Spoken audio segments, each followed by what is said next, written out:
The war is lost. The war is lost but still lasts forever. His word in the cloud is starting to calm down. The broken phone is swag, but my wages now are zero, like video chats. I did a video chat and got my virginity back. There is a multitude of angels of the video chat in the clouds. The war is still lost, but my grandfather still believes.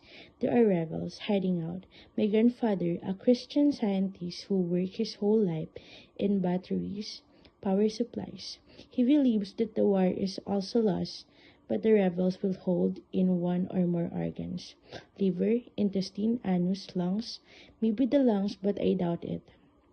The brain and other sex organs are very doubtful as they are fully occupied.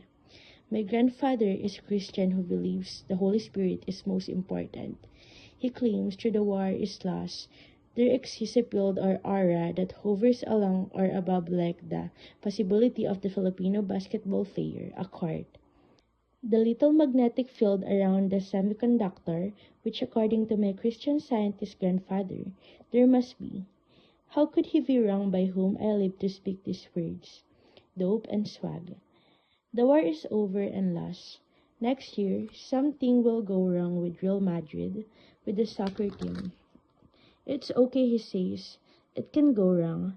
But Jude Bellingham, he will take on the suffering. He will still be perfect.